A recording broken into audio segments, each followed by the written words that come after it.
वगैरे परमात्मा त्या ठिकाणी खोड्या करायला लागले। आता ते खोड्या वगैरे इतकं काही भागवतामध्ये वर्णन नाही देवी भागवतामध्ये। मग भगवान परमात्मा किशोर थोडे बाल्यावस्थेतून मोठे झाले।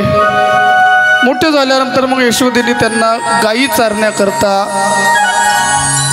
यमुनेच्या तीरावर म्हणजेच वृंदावनामध्ये पाठवलं। भगवान त्या ठिकाणी गायी चारण्याचं काम करतात आणि त्याच कालावधीमध्ये त्या गोकुळातल्या काही स्त्रिया आहेत, छोट्या लहान अशा प्रकारच्या मुली आहेत, 9-10 वर्षाच्या मुली आहेत। त्यांनी भगवंताच्या प्राप्तीकरता एक देवीचं व्रत करण्याचं ठरवलं। देवीचं व्रत आम्हाला भगवान प्राप्त व्हावा याकरता त्या लहान मुली कात्यायनीचं व्रत करतात। कात्यायनी कोण आहे? कात्यायनी भगवतीचं स्वरूप आहे। आपल्याकडे 9 देवींची संकल्पना आहे। 9 देवींमध्ये 6व्या दिवसाची जी नवरात्रामध्ये जी आपण पूजा करतो त्यामध्ये 6व्या दिवसाची पूजा ही कात्यायनी स्वरूपामध्ये बांधल्या जाते। देवीची जी पूजा आहे ते पूजा करत असताना कात्यायनी स्वरूपामध्ये जगदंबेची पूजा केली जाते। ती कात्यायनी ही वरदात्री आहे। याकरता त्या लहान मुलींनी कात्यायनीचं व्रत करण्याचं ठरवलं महाराज। आणि रात्रीच्या वेळेला उठून जायच्या, 2 वाजताच उठायच्या। 2 वाजता उठून गेल्यानंतर त्या ठिकाणी नदीवर जायच्या, स्नान करायच्या आणि स्नान करून देवीची मूर्ती करायच्या। देवी वालुकीची मूर्ती करायची। 2च देवाच्या पार्थिव पूजा होतात, 3 देवांच्या पार्थिव पूजा होतात महादेवाच्या कुटुंबामध्ये। एक महादेवाची पार्थिव पूजा करतात। महादेवाचे शिवलिंग जे आहे ते पार्थिव म्हणजे मातीपासून, त्यानंतर रेतीपासून। आता ते बायांचा उपास असते ना कोणता? हरतालिका। त्या हरतालिकेच्या दिवशी कशाची पिंड तयार करतात? वाडूची करतात। वाडू महादेव आणि त्याचं विसर्जन केलं जातं। महादेवाचं विसर्जन केलं जातं। त्यानंतर देवीची पूजा ही मात्र त्या वालुकीने तयार केल्या जाते, वालुकीची केल्या जाते आणि देवीचंही विसर्जन केलं जातं। आणि एक गणपती बाप्पा आहे, या गणपती बाप्पाचं विसर्जन केलं जातं। बाकी कोण्याही देवतेचं विसर्जन केल्या जात नाही। पूजेमध्ये विसर्जन केलं जाईल पण प्रत्यक्षात विसर्जन केलं जात नाही। म्हणून काही लोक त्या गणपती बसवताना पांडुरंगाच्या आकाराचा गणपती घेतात, विष्णूच्या रूपाचा गणपती घेतात, आणखी बऱ्याच रूपात शिवाजी महाराजच्या रूपातला गणपती घेतात। पण चालत नाही ते गणपती, फक्त विसर्जन गणपतीचं होत असते। महादेव त्या विष्णूचं होत नाही, विठ्ठलाचं होत नाही, छत्रपती शिवाजी महाराजचं तर होत नाही। मग आपण का असा अधर्म करायचा? महाराज, गणपती हा गणपतीच असला पाहिजे, कोणाच्या रूपात नसला पाहिजे। या प्रकारे मग त्या ठिकाणी तिची पूजा करायच्या आणि पूजा करून तिच्या प्रार्थना करायच्या की कात्यायनी महामाये महायोगिन्यधीश्वरी नंद गोपसुतम देवी पतिम मे कुरुते नमः। अशा प्रकारे त्या जगदंबेची प्रार्थना करायच्या। हे आई आमच्यावर कृपा कर, हे आई आमच्यावर दया कर, हे जगदंबे आमच्यावर कृपा कर। आणि ज्या प्रकारे तू महिषासुराचं मर्दन केलं, ज्या प्रकारे तू दृष्टांचं मर्दन केलं, त्याच प्रकारे आमच्या मनामध्ये जी इच्छा आहे ती इच्छा तू आमची कृपा पूर्ण कर। हे जगदंबे, ती इच्छा तू आमची पूर्ण कर। आम्ही तुला शरण आलेलो आहे आणि शरण आल्यानंतर तू आमची इच्छा, आमच्या अंतकरणामध्ये जो भाव आहे तो भाव तू पूर्ण कर। आई भवानी तुझ्या कृपेने तारस भक्ताला, अगाध महिमा तुझी माऊली वारी संकटाला। आई कृपा करे माझ्यावरी जगवितो रसवी, आई कृपा करे माझ्यावरी जगवितो रसवी। गोंधळाला ये गोंधळ मांडला भवानी, गोंधळाला ये गोंधळ मांडला भवानी, गोंधळाला। आई भवानी तुझ्या कृपेने तारसी भक्ताला, अगाध महिमा तुझी माऊली वारी संकटाला। आई कृपा करी माझ्यावरी जागवितो रातसारी,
मंडप आकाशाचा हात जोडणी करुण भाकितो दार गावाचा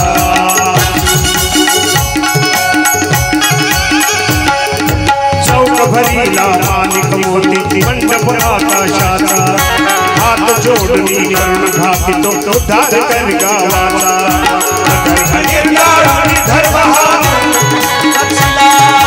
महिषासुरमर्दिनी पुन्हा दैत्य वादला आता मावली संकटवारी धावत आता मावली संकटवारी धावत अम्बे गोंधळा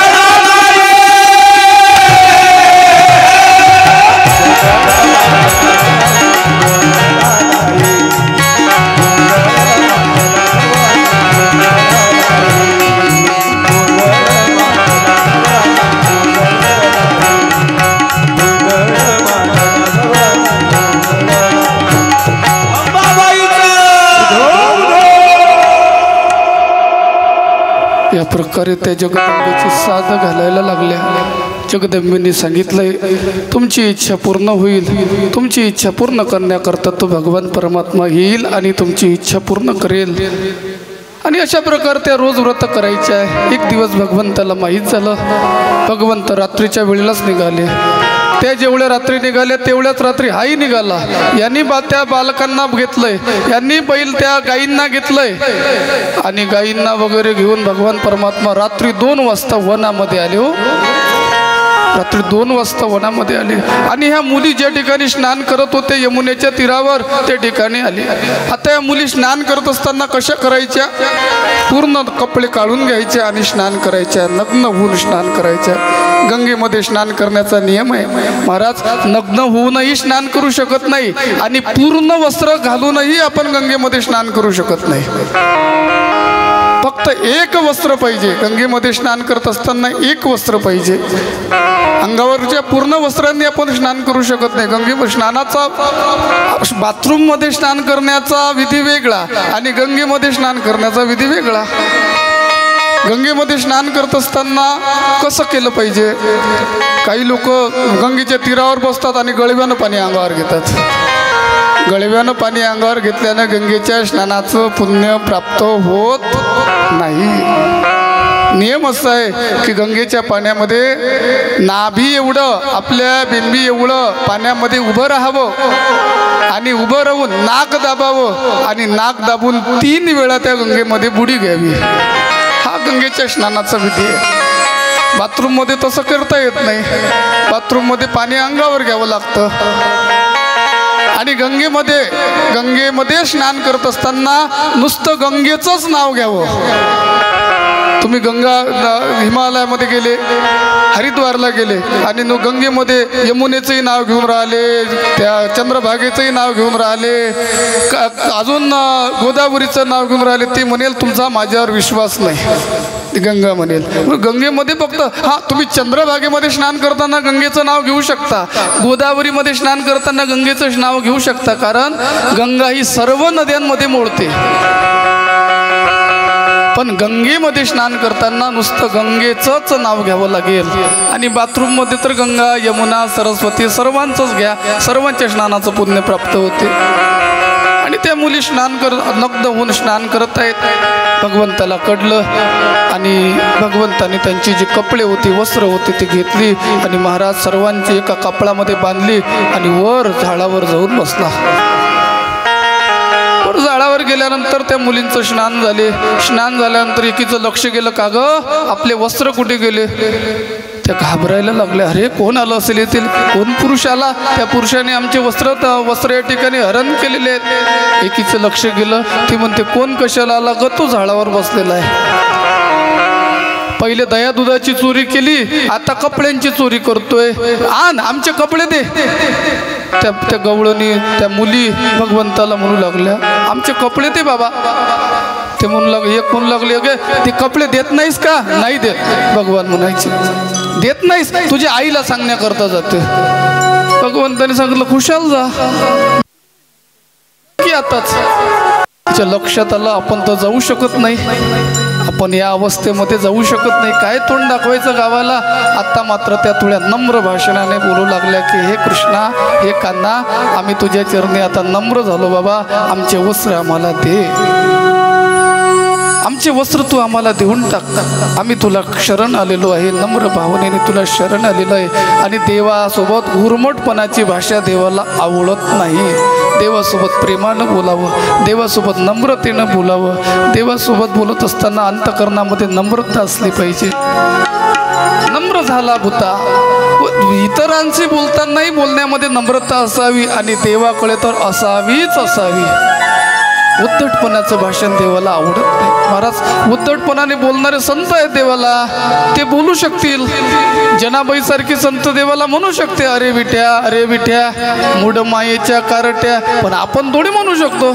आपला काय अधिकार आहे देवाला बोलण्याचा? आपल्याला काही कमी जास्त पडलं म्हणजे आपण लगेच देवाला म्हणत असतो, देवा आम्ही एवढी भक्ती करतो, एवढ्या पोथ्या वाचल्या, एवढे उपासक केले, आमच्याच नशिबाला असं रे. पण देव अरे त्याला काय कर, आपल्या प्रारब्धाला कोणीही काही करू शकत नाही. आपल्या प्रारब्धात जे असणार ते भोगावंच लागेल. महाराज त्या देवाला दोष देऊ नये. त्या सर्व गवळणी देवाला शरण आल्या आणि देवाला शरण आल्यानंतर देवाशी बोलू लागल्या, देवा आमचे वस्त्र आम्हाला दे बाबा, आमचे वस्त्र आम्हाला दे. आणि या प्रकारे देवाला विनंती करत तेरे कान्हा कान्हा तेरे चोरी अनलोकनी, तेरे कान्हा कान्हा तेरे चोरी अनलोकनी, तेरे कान्हा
जगदंबेला या प्रकारे सर्वजण सर्व गोपिका त्या भगवंताची प्रार्थना करायला लागल्या. आणि महाराज त्या गोपिकांचं वय किती आहे हो?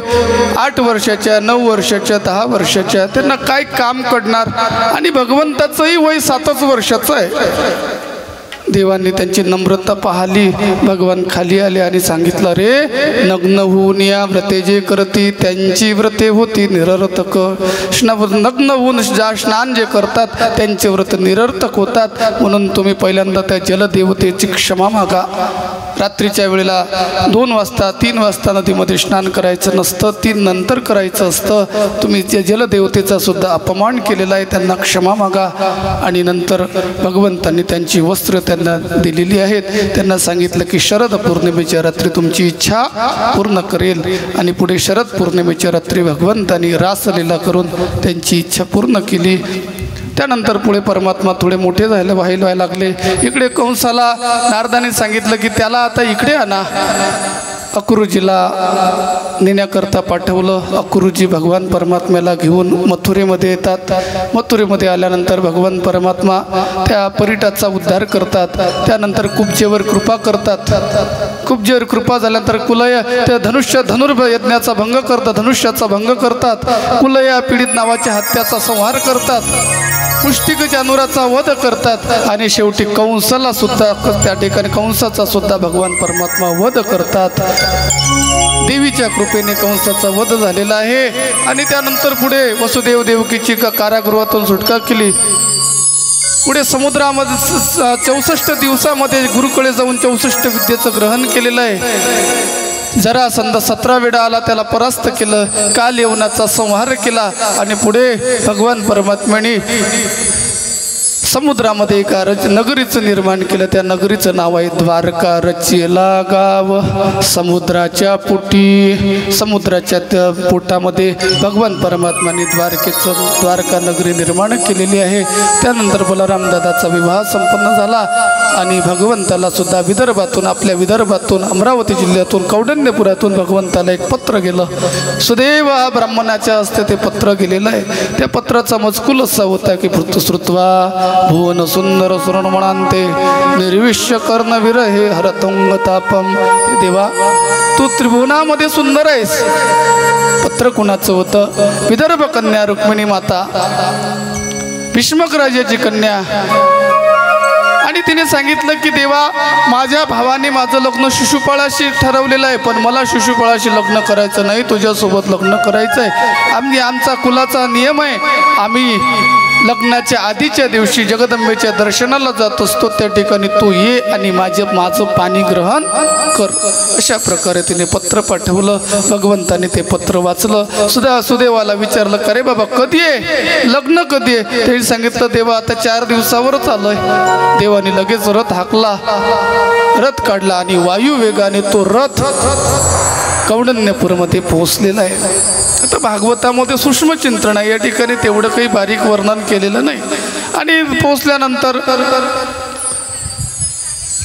लग्नाच्या आधीच्या दिवशी रुक्मिणी माता त्या ठिकाणी जगदंबेचं दर्शन घेण्याकरता काही मैत्रिणी सहित निघालेली आहे. ती जगदंबेच्या समोर उभी आहे. महाराज जगदंबेच्या समोर उभी आहे आणि जगदंबेला प्रार्थना करते की हे आई साहेब, माझ्या अंतकरणामध्ये भगवान श्रीकृष्णाच्या प्राप्तीची इच्छा आहे, ती तू आमची पूर्ण कर. माझ्या अंतकरणामध्ये जो भाव आहे, तो भाव मी तुझ्या ठिकाणी समर्पित केलेला आहे, मी तुला निवेदन केलेलं आहे. बस तू माझी ती तेवढी जी इच्छा आहे त्याने यावं आणि माझं पाणी ग्रहण करून मला या ठिकाणावर द्वारकेमध्ये घेऊन जावं, एवढीच अंतकरणामध्ये इच्छा आहे. जय जय हे जगदंबे माता, जय जय हे जगदंबे माता. द्वार तुम्हारे जो भी आता, द्वार तुम्हारे जो भी आता, बिन मांगे सब कुछ पा जाता. जय जय जय जगदंबे माता, जय जय जय जगदंबे माता.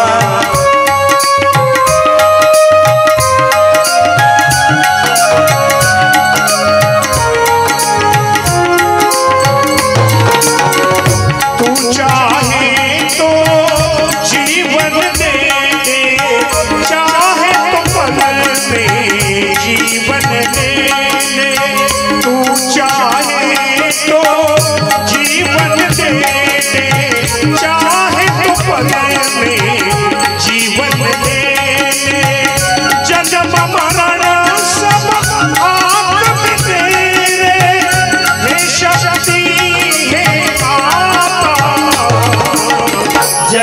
जय हे जगदम्बे माता जय जय हे जगदम्बे माता द्वार तुम्हारे जो भी आता बिन मांगे सब कुछ आ जाता जय जय हे जगदम्बे माता जय जय माँ जय जय माँ जय जय माँ जय जय माँ जय जय माँ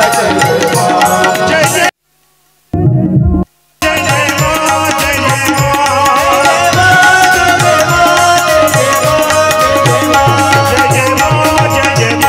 जय माँ जय जय माँ जय जय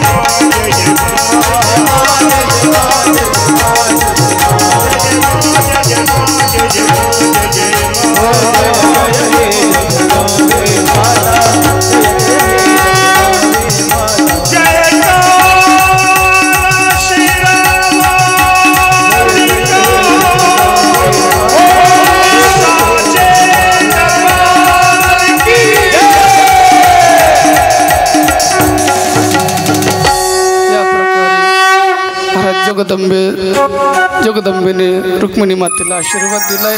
भगवान त्या ठिकाणी आले, रुक्मिणी मातेला घेऊन जातात.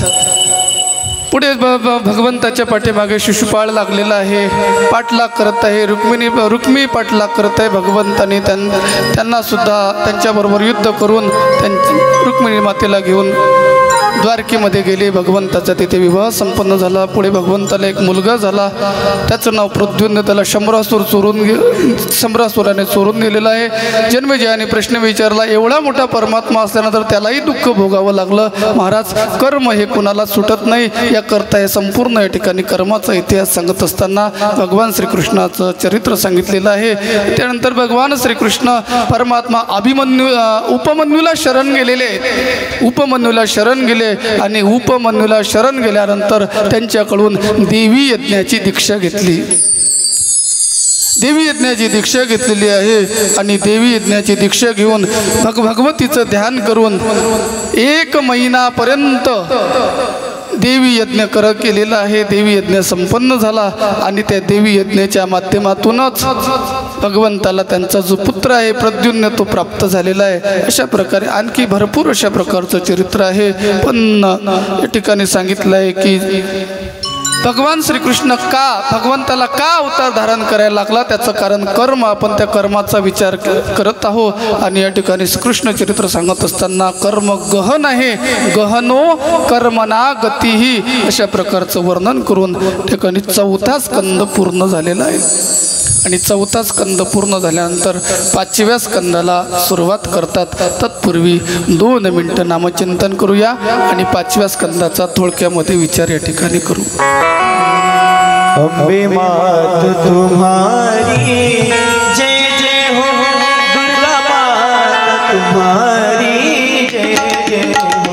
अम्बे मात तुम्हारी जय जय हो, दुर्गा मात तुम्हारी जय जय हो. अम्बे मात तुम्हारी जय जय हो, दुर्गा मात तुम्हारी जय जय हो.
तर 5व्या स्कंदाला सुरुवात करतात.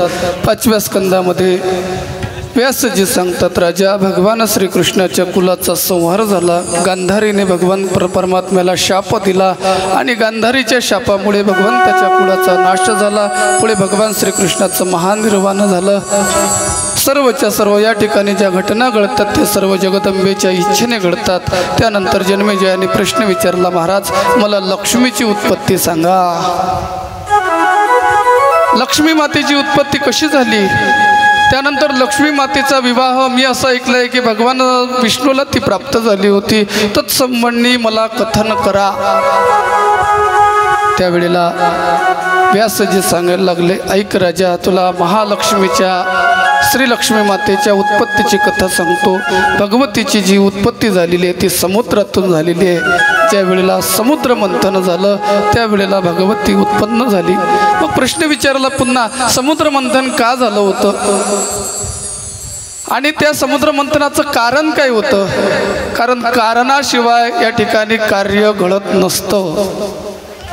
त्यावेळेला व्यासजी सांगायला लागले, ऐक, एक वेळेला या ठिकाणी इंद्र स्वर्गामधला जो इंद्र देवांचा राजा आहे तो देवांचा राजा मार्गस्थ असताना त्याच बाजूने दुर्वासा महामुनी येत होते. दुर्वासा महामुनींनी आपल्या गळ्यातली माळ इंद्राच्या गळ्यामध्ये घातली, देवाचा राजा आहे म्हणून. आता एका महात्म्याने एका साधूने माळ घातली, त्या माळीचा अपमान होऊ नये महाराज. आपण गळ्यामध्ये जर तुळशीची माळ कोण्या महात्म्याच्याकडून घातली असेल, आपल्या हातानं तर घालूच नाही. काही लोक घेतात माळ आणि आपल्याच हातानं घालून घेतात, त्याला काय अर्थ नाही. कोण्यातरी साधूच्या हातानं, कोण्यातरी महात्म्याच्या हातानं, कोण्यातरी ग्रंथावर ठेवून, नसेल आपला कोण्या साधूवर विश्वास तर ज्ञानेश्वरीवर ठेवावी, गातेवर ठेवावी आणि माळ धारण करावी. आता या इंद्राला जी माळ दिली होती ती माळ दुर्वास मुनींनी दिली. आता दुर्वास मुनी महात्मा जरी असले तरी ते कोपिष्ट आहेत, फार कोपिष्ट आहे. त्यांनी लगेच त्या ठिकाणी ती माळ, इंद्राने ती माळ काढली आणि हत्याच्या गळ्यामध्ये घातली, हत्याच्या सोंडीमध्ये टाकली. हत्याच्या सोंडीमध्ये टाकल्यानंतर ह्या सर्व प्रसंग दुर्वास मुनींनी पाहिला की मी दिलेली माळ याने हत्याच्या सोंडीत घातली आणि हत्याने ती पायाखाली तुडवली. महाराज ती माळ फुलांची होती आणि फुलामध्ये लक्ष्मीचं वास्तव्य आहे. दोन ठिकाणी लक्ष्मीचं वास्तव्य आहे. एक फुलामध्ये लक्ष्मीचं वास्तव्य आहे आणि दुसरं स्त्रियांच्या केसांमध्ये लक्ष्मीचं वास्तव्य आहे. म्हणून महिला मंडळीने कधी केस कापायची नसतात. हे फक्त कथेत हाऊ म्हणायचं असते, कारण ब्युटी पार्लर कसे काय चालतील आपण केस कापले नाहीत तर.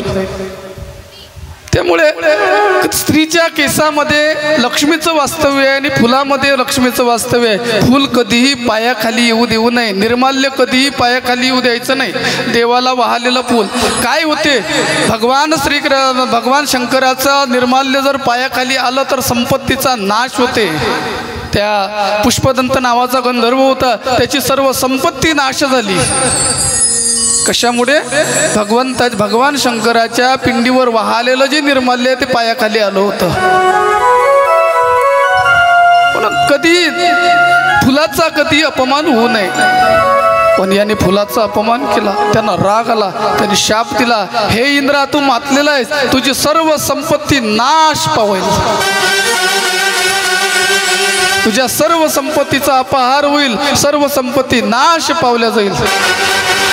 शाप दिलाय आणि इंद्राची सर्व संपत्ती त्या ठिकाणी समुद्रामध्ये जाऊन पडली. महाराज साधूचा अपमान केल्यानंतर काय होत असते, म्हणून साधू संताचा कधीही अपमान होऊ नये. संताशी शोभवी कोण्याही प्रकारे, त्यांचे नव्हे भले उभय लोकी. नाथ महाराज म्हणतात, देवासी जो वंदी, संतांशी जो निंदी, तो नर आपदी आपदा पावे. महाराज जो देवाला वंदन करतो आणि साधू संतांची निंदा करतो तो त्याला आपदा भोगाव्या लागतात, त्याला दुःख भोगावं लागतं, त्याला कष्ट भोगावं लागतात. म्हणून कधीही आपल्याकडून कोण्या संतांचा अपमान होऊ नये, कोणीही साधूचा अपमान आपल्या हातून होऊ नये. महाराज त्या साधूचा अधिकार आपल्याला काय माहीत असते. साधू कोण्या श्रेणीतला हे आपल्याला कळत नाही, याकरता साधूंच्या ठिकाणी नेहमी मस्तक नम्र असावं. साधूंच्या ठिकाणी आणि साधूंच्या शापाने सर्व संपत्ती नाश पावली. त्यावेळेला बली नावाचा राजा दैत्य होता. दैत्यांचा राजा बली होता. बलीने स्वर्गावर आक्रमण केलं आणि सर्व देव रानवान फिरायला लागले, गिरी कपाटामध्ये जाऊन लपले. आणि मग इंद्र ब्रह्मदेवाकडे जातो. ब्रह्मदेवाला म्हणतो, हे ब्रह्मदेव, मला माझी संपत्ती प्राप्त व्हावी याकरता काहीतरी मार्गदर्शन करा. माझी संपत्ती मला प्राप्त व्हावी याकरता तुम्ही मला मार्गदर्शन करावं. अशा प्रकारचं विचारल्यानंतर ब्रह्मदेवानी सांगितलं, तुम्हाला आता दैत्यांबरोबर मैत्री करावी लागेल. तुम्ही दैत्यांबरोबर मैत्री करा आणि त्या मैत्रीच्या माध्यमातून समुद्राचं मंथन करा आणि समुद्राच्या मंथनातून तुम्हाला तुमची सर्व संपत्ती प्राप्त होईल. विचार सांगितलाय. कार्य साधण्यामध्ये इंद्र हुशार आहे. इंद्र संध्य साधू आहे. तो काय करेल, कधी विश्वासघात करेल सांगता येत नाही. तो बलिराजाकडे गेला आणि बलिराजाला सांगितलं, हे बली, आपलं फार दिवसाचं वैर आहे, पण आता आपण वैर संपुष्टात आणूया आणि आपण मैत्री करूया, समेट करूया, आपण मैत्री करूया. त्याने सांगितलं. आणि मैत्री करून मग करायचं काय सांगितलं, समुद्राचं मंथन करायचं. ठीक आहे. मग समुद्राचं मंथन केल्यानंतर जे काही रत्न प्राप्त होतील ते रत्न आपल्या आपसामध्ये वाटून घ्यायचे. काही रत्न तुम्ही घ्यायचे, काही रत्न मी घेणार. ठीक आहे. आणि महाराज सर्व मान्य झालंय. करारनामा पूर्ण झालाय. करारनाम्यावर सही झाली आणि मग समुद्र मंथनाला सुरुवात होते. मंद्राचल पर्वताचा रवी केलाय, वासुकी सर्पाची दोरी केलेली आहे आणि समुद्राचं मंथन होत आहे. एका बाजूला देव आहेत, दुसऱ्या बाजूला दैत्य आहेत. शेपटीच्या बाजूला दैत्य आहेत, मुखाच्या बाजूला देव आहेत. आता त्या मुखातून जे काही विष ओकत होता तो ते सर्व शेपटीच्या बाजूला जात होतं. दैत्यांनी मंथन सोडून दिलंय. सांगितलं, आम्हाला जर तोंडाकडून द्याल तर ठीक आहे. ठीक आहे, मान्य झालं आणि पुन्हा एक वेळा मंथनाला सुरुवात झाली. पण तो मंद्राचल पर्वत आतमध्ये जायला लागला. त्यावेळेला भगवंतांनी कश्य अवतार धारण केलाय आणि कश्य अवतार धारण करून त्याला आपल्या पाठीवर धारण केलंय. पुन्हा मंथनाला सुरुवात झाली. मंथन चालू आहे आणि मंथनामध्ये त्यानंतर भगवंतांनी पुन्हा हरी अवतार धारण केलाय आणि मंद्राचलाच्या वर जाऊन बसले, त्याला स्थिर केलंय. पुन्हा मंथन चालू झालंय महाराज. आणि मंथन चालू असताना त्या मंथनातून पहिल्या क्रमांकाचं जे रत्न निघालं ते म्हणजे विष बाहेर निघालंय. हलाहल नावाचं विष बाहेर पडलं. हलाहल नावाचं विष बाहेर पडल्यानंतर त्याने सर्व संतप्त झाले. सर्व त्रिभुवन संतप्त झालं. आता काय करावं, कोण हे घेणार, देव घेणार की दैत्य घेणार? सांगितलं, देवही घेणार नाहीत आणि दैत्यही घेणार नाहीत. याला घेणारा फक्त एकच आहे, ते म्हणजे भोले बाबा भगवान शंकर. आणि मग सर्व देवी देवता दैत्य शंकराकडे कैलास पर्वतावर जातात. त्राहिमाम त्राहिमाम. भगवान शंकर म्हणतात, काय झालं रे? हो, जगाच्या कल्याणाकरता तुम्हाला एक गोष्ट करायची आहे. काय? हे जे विष बाहेर पडलंय, या विषाने संपूर्ण जगताचा नाश होऊ पाहत आहे, याकरता तुम्ही ते प्राशन करा. भगवान शंकराची स्तुती करायला लागले. मेरे शंकरा भोलेनाथ, मेरे शंकरा भोलेनाथ,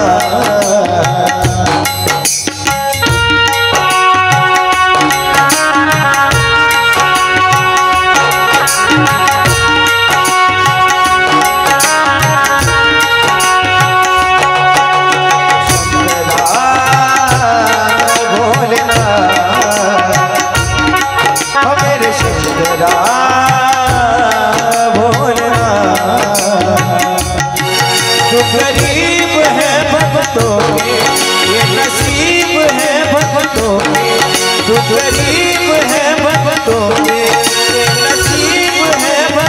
के, शंकरा भोलेनाथ,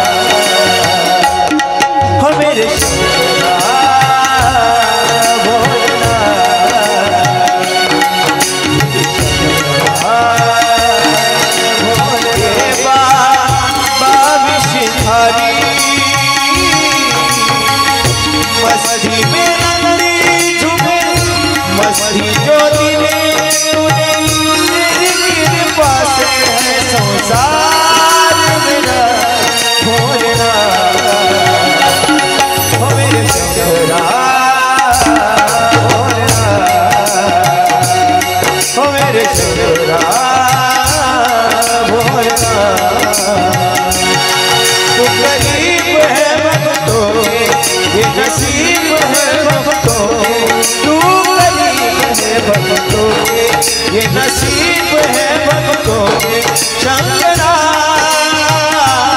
बोलना शंकरा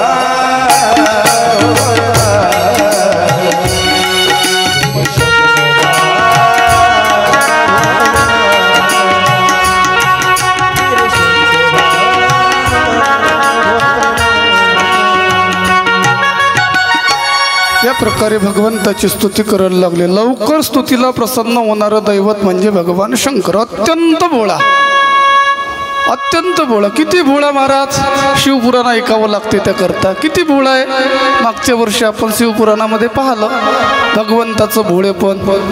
कोणी एखादा भक्त आला आणि त्यानं पिंडीवर सू जरी केली तरी याला त्याला वैकुंठामध्ये कैलासामध्ये नेणारा कोणता भगवान शंकर. एवढं भोळं दैवत.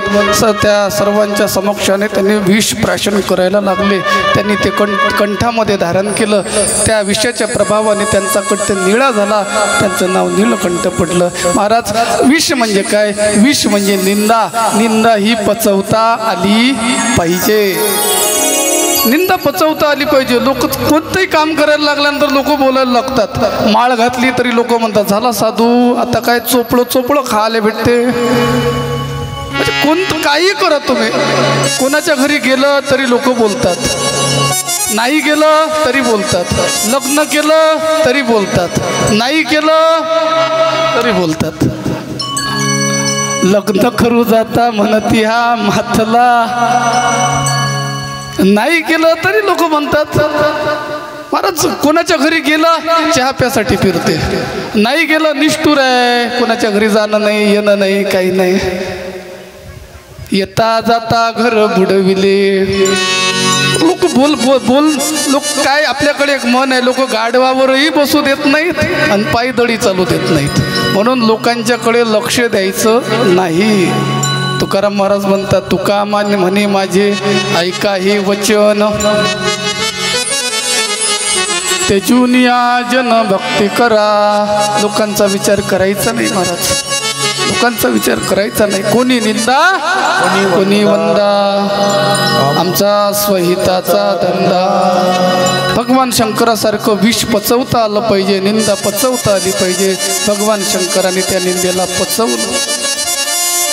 त्यानंतर पुन्हा मंथनाला सुरुवात झाली आणि मंथनाला सुरुवात झाल्यानंतर पुन्हा मंथनातून त्या ठिकाणी उच्चस्रवा नावाचा अश्व निघाला. तो अश्व बलिराजाने घेतलेला आहे. त्यानंतर ऐरावत नावाचा हत्ती निघाला. ऐरावत नावाचा हत्ती त्या ठिकाणी इंद्राने सांगितलं तो मला पाहिजे. हत्ती इंद्राकडे गेला. त्यानंतर अप्सरा निघाल्या, त्या स्वर्गामध्ये निघून गेल्या. कामधेनू नावाची गोमाता निघाली. महाराज, त्या गोमातेला ऋषीगणांनी घेतलेला आहे. ऋषीगणांनी तिचा स्वीकार केला. त्यानंतर धनुष्य निघाला, तो बलिराजाने घेतला. त्यानंतर शंख निघाला.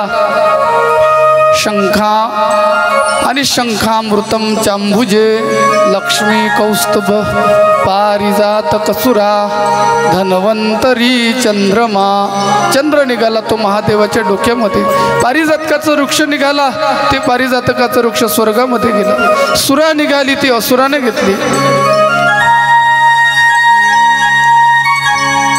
शंखम आणि त्यानंतर अशा प्रकारे 14वं रत्न अमृत निघालं. त्या अगोदर एक 13वं रत्न जे आहे, 13वं रत्न म्हणजे त्या ठिकाणी लक्ष्मी माता, त्यातून प्रादुर्भाव, लक्ष्मी मातेचा प्रादुर्भाव.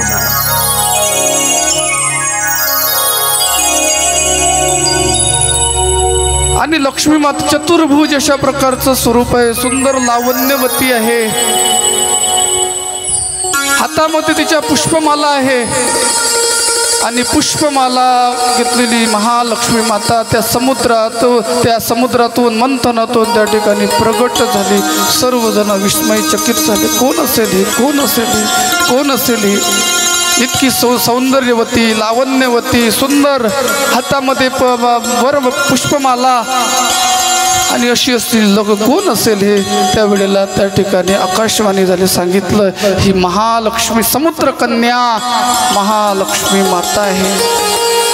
महालक्ष्मी माता म्हटल्यानंतर सर्व देवी देवतांनी तिचा स्वागत करण्याकरता तिच्या अंगावर पुष्पांचा वर्षाव करायला लागले. महाराज, सर्व देवी देवतांनी महालक्ष्मीच्या अंगावर पुष्पांचा वर्षाव केलेला आहे आणि अशी असली ती महालक्ष्मी माता त्या ठिकाणी वरमाला घेतलेली आहे।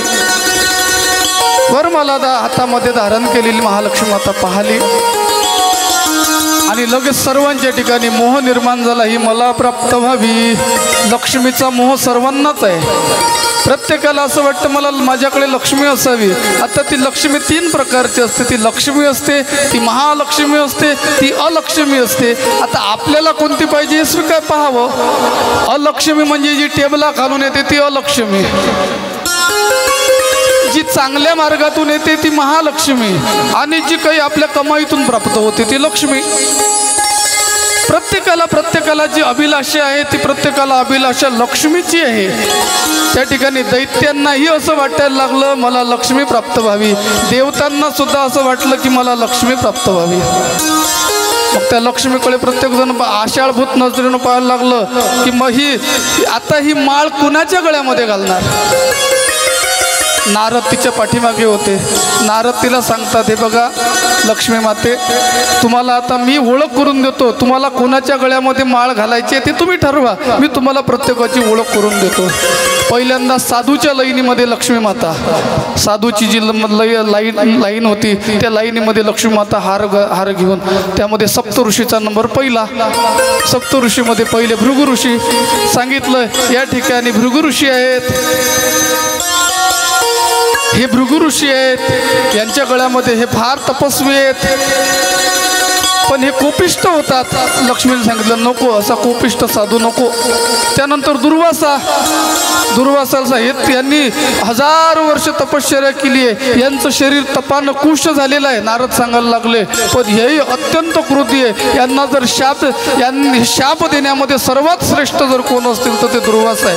लक्ष्मीने सांगितलं हेही नको, असे शाप देणारा माणूस नको आपल्याला। मग तर लक्ष्मी माता म्हणते, नारदा आता हे साधू भरपूर झाले, आता साधू काही मला नको आहेत। म्हणून साधू निर्धन आहेत बिचारे, त्यांच्याकडे काय असते, त्यांच्याकडे देवाच्या नावाच्या धनाशिवाय दुसरं काय आहे हो। पण आताच्या काळात साधू सारखे श्रीमंत कोणी नाहीत। बँकेमध्ये जर सर्वात जास्त पैसा कोणाचा असेल तो साधूचाच आहे। त्या लक्ष्मी मातेने सांगितलं मला यांची हे नको आहे। मग दैत्यांच्या रांगीमध्ये लक्ष्मी माता चालायला लागली। दैत्यांच्या रांगीमध्ये पहिल्यांदा राजाची ओळख करून दिली, हा बलिराजा आहे, हा दान देण्यामध्ये श्रेष्ठ आहे, हा काहीही दान करण्याकरता तयार होतो।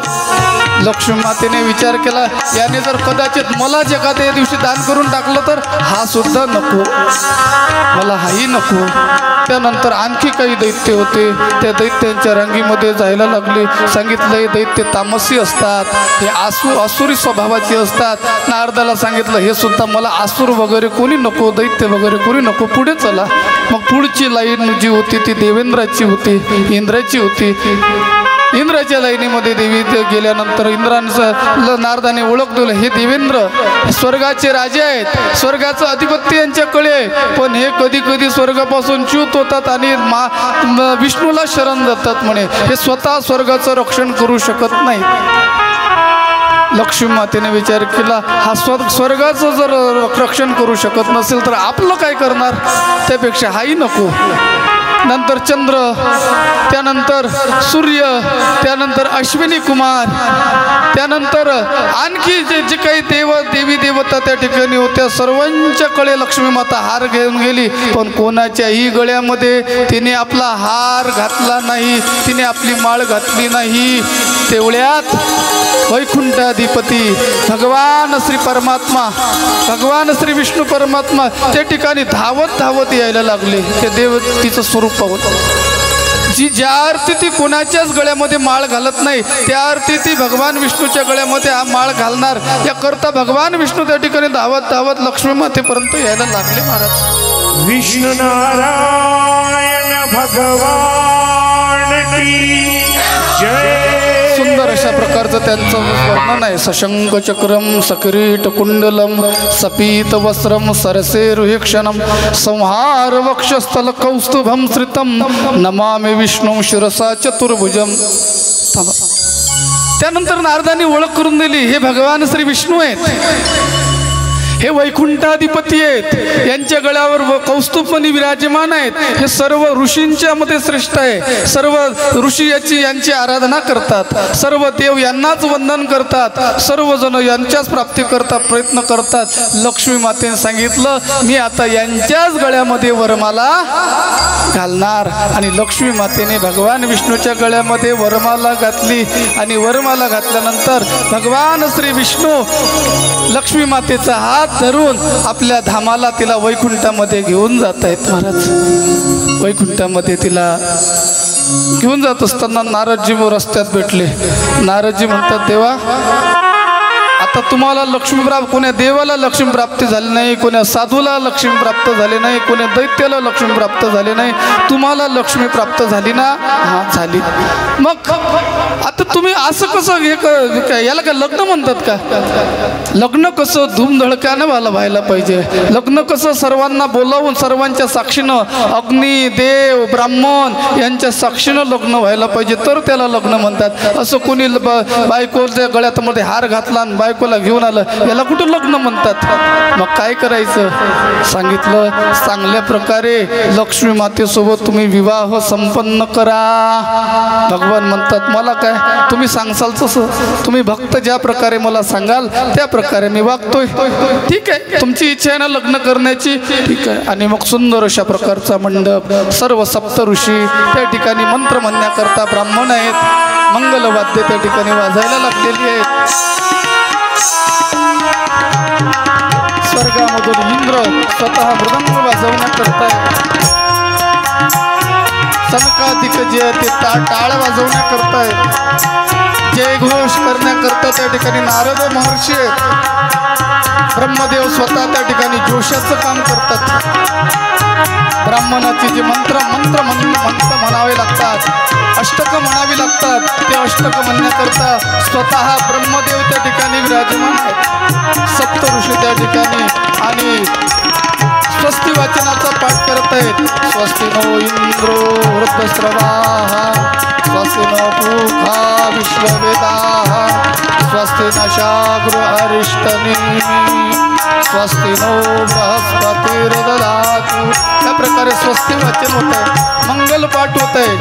मंगलम भगवान विष्णू मंगलम गरुडध्वज मंगलम पुंडरीकाक्ष मंगलायुतनोहरी. आणि सर्वांच्या मधून भगवान परमात्मा आणि लक्ष्मी माता त्या मंडपामध्ये येण्याकरता सज्ज झाली. भगवान की सर्वांनी भगवंताच्या डोक्यावर पुष्पमाळा फुलांचा वर्षाव केलेला आहे आणि सर्वजण भगवंताचं स्वागत करतात. महाराज स्वागतम हो महाभागा, भगवंताचं स्वागत त्या ठिकाणी होतंय. भगवंताचं लग्न त्या मंडपामध्ये आल्यानंतर महाराज लग्नविधीला आरंभ झालेला आहे. ब्राह्मण त्या ठिकाणी दोघांनाही हळद लागलेली आहे. लक्ष्मी मातेची उष्टी हळद भगवान विष्णूला लागलेली आहे. शुभमंगल सावधान गंगा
रूपिणी नयनी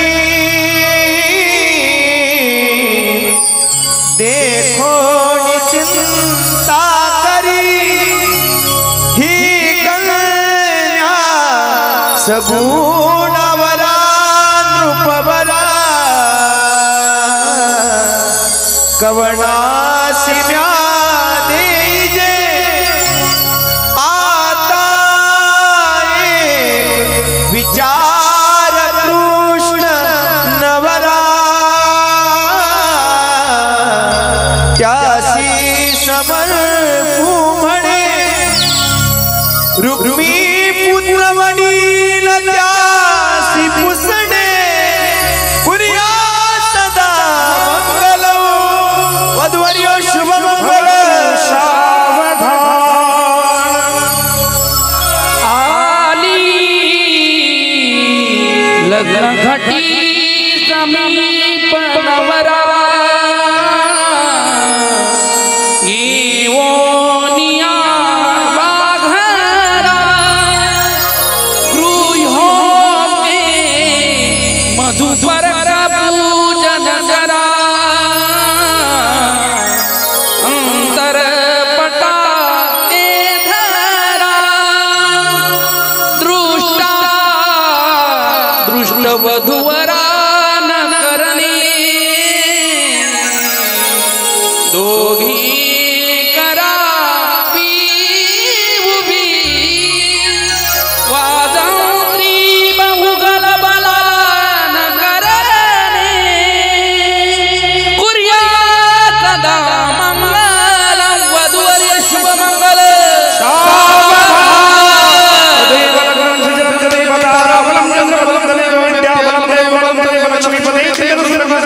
इष्टदेवता कुलदेवता ग्रामदेवता चंद्र पराडी चंद्र सुरक्षित ताड़ी वाजंत्री चंद्र शुभ मंगल शुभ मंगल पूर्या सदा मंगल सावधा पूर्या सदा मंगल सावधा सदा मंगल सावधा पूर्या सदा मंगल सावधा पूर्या सदा मंगलम सावधा सावधा सावधा शुभ मंगल लक्ष्मी माता आणि भगवान श्री विष्णू परमात्मा लक्ष्मी नारायण यांचा विवाह या ठिकाणी आपण संपन्न केलेला आहे आणि त्या आनंद लग्नामध्ये आपण सर्व सहभागी आहोत। पहिल्यांदा तुमचं सर्वांचं स्वागत करतो की भगवंताच्या लग्नाकरता आपण आलात। आता लग्नानंतर काय असते, लग्न झाल्यानंतर सर्वजण नृत्य करत असतात, आनंद उत्सव करत असतात। तसाच भगवंताच्याही लग्नाच्या निमित्ताने आपल्याला या ठिकाणी आनंद उत्सव करायचा आहे। त्याकरता सर्व पहिल्यांदा जे फेटे बांधणारी मंडळी आहे त्या सर्व फेटे बांधणाऱ्या मंडळीचा एक डान्स होईल, ते त्यांचं नृत्य होईल आणि त्यानंतर बाकीचे सर्वजण श्री विष्णूच्या लग्नाला लक्ष्मी माता नवरी नटली नवरी नवरी नवरी नवरी नटली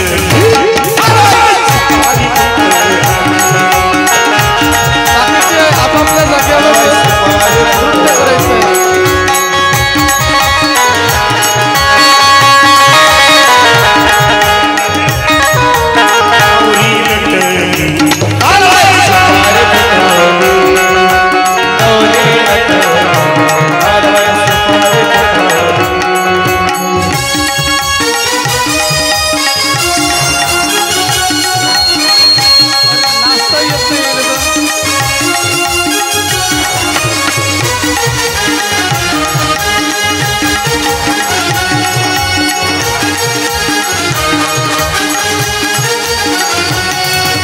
कृष्णाच्या लग्नाला हो आलवराडी कोण कोण आलवराडी कोण कोण आलवराडी कोण कोण शंके पार्वती देवीना आल शंकर भगवान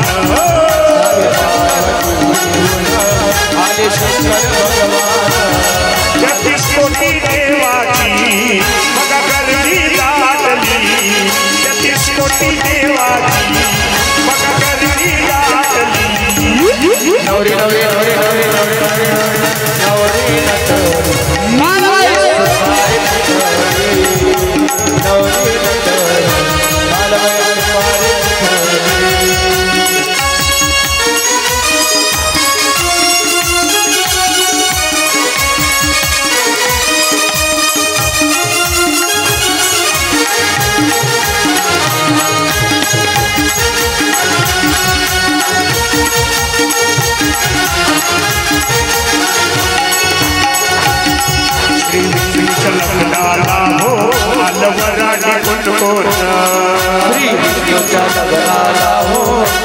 वराडी कुंभोण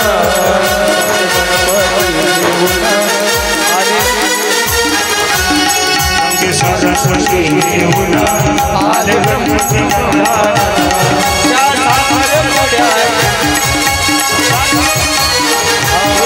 या लग्न सोहळ्याची मग करणी दाटली या लग्न सोहळ्याची मग करणी दाटली नवरी नवरी नवरी नवरी नवरी नवरी नवरी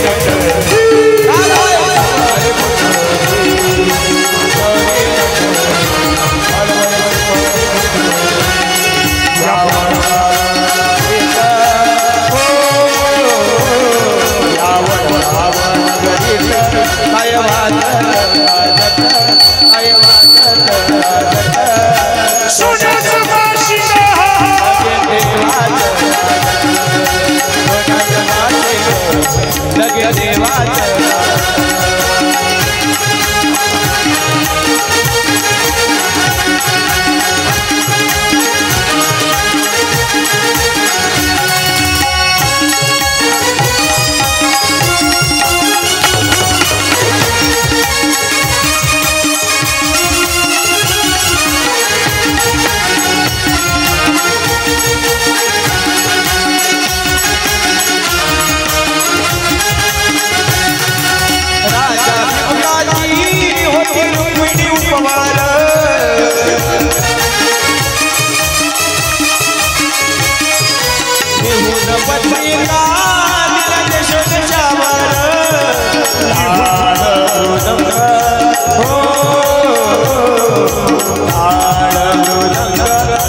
हर्षाने वाजत किती हर्षाने वाजत सोन्याच्या बाजीला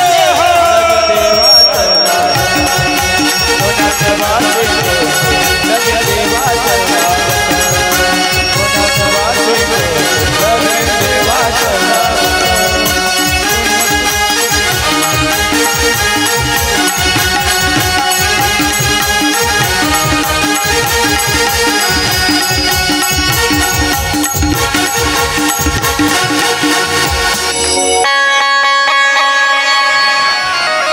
जो भी दिल से पुकारे तुझको जो भी दिल से पुकारे तुझको उसकी विपदा पल में टली जय जय जय जय जय बजरंग बली जय जय जय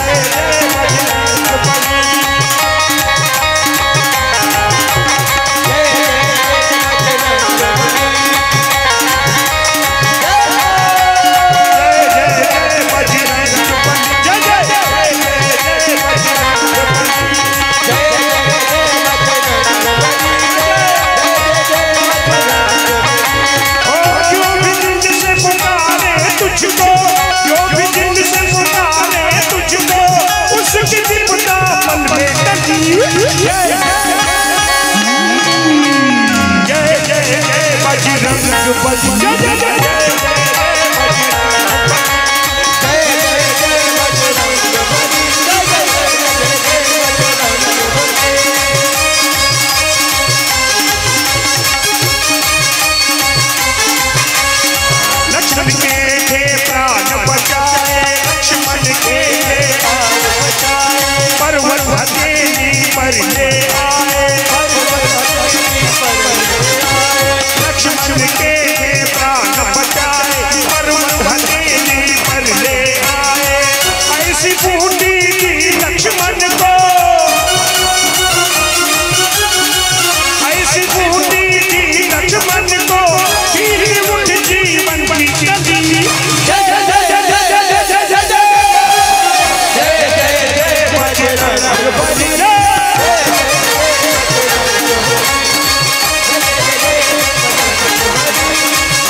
विष्णु भगवान की लक्ष्मी माता की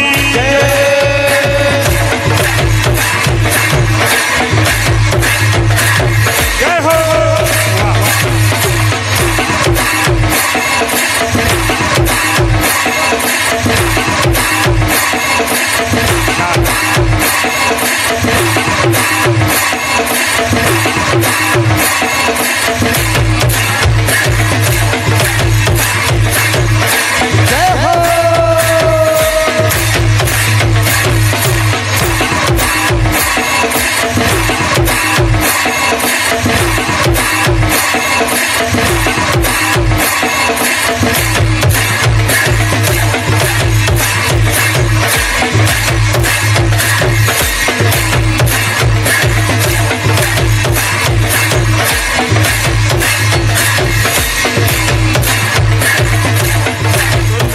चला या प्रकारे भगवती माता मैया जय लक्ष्मी माता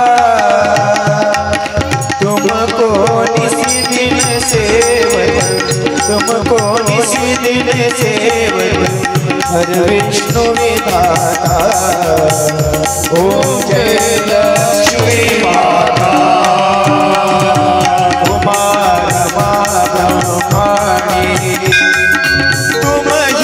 जग माता मैया तुम ही जग माता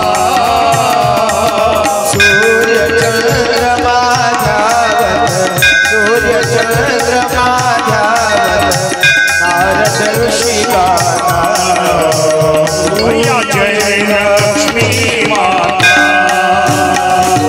दुर्गा रूप निरंजनी सुख संपत्ति दाता मैया सुख संपत्ति दाता जो कोई तुमको ध्याता जो कोई तुमको ध्याता बुद्धि सुधि धन पाता ओम जय लक्ष्मी माता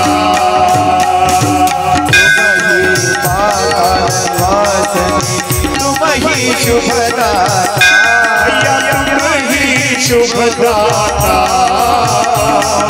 कर्म प्रभाव प्रकाश भवनिधि गीता मैया जय लक्ष्मी माता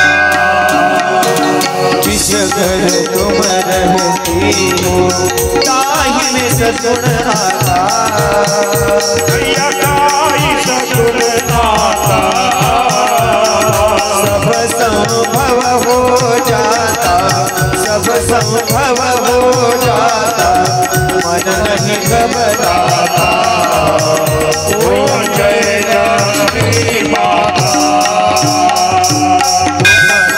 रचना होता वासण कोई पाता मैया वासन तुम पाता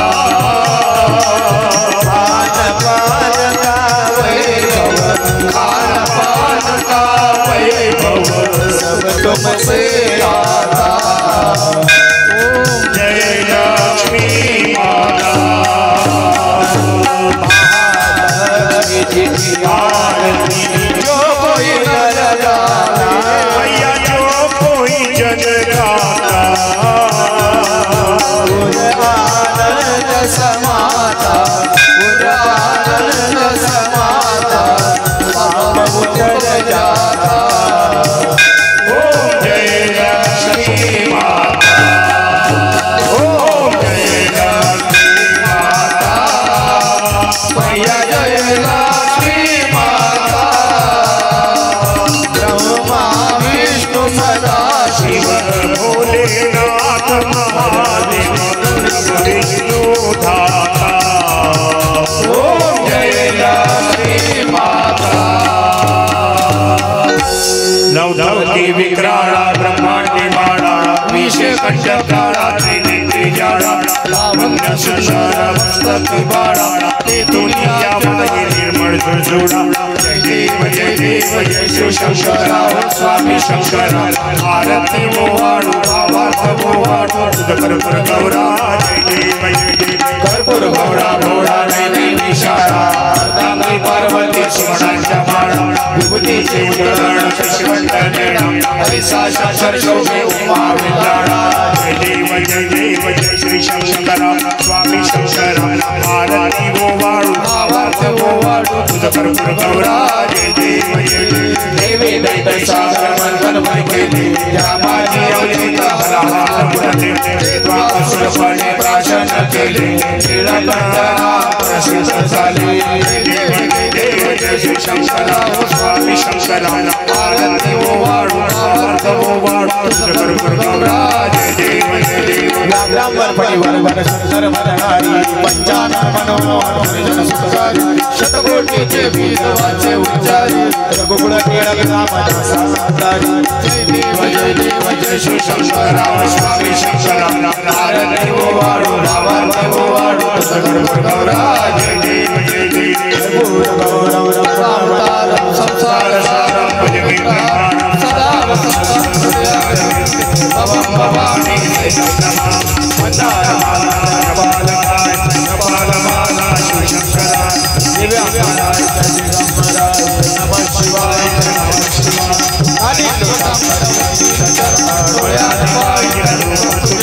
प्रेमे आधी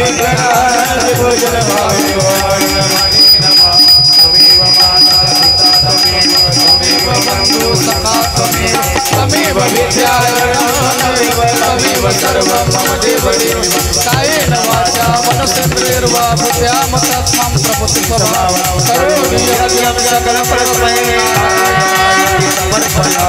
अच्युतं केशवं राम नारायणं कृष्णदामोदरं वासुदेवं श्रीधरं माधवं गोपिका वल्लभं जानकीनायकं रामचन्द्रं हरे राम राम राम हरे कृष्ण हरे कृष्ण हरे राम राम राम हरे हरे कृष्ण हरे कृष्ण हरे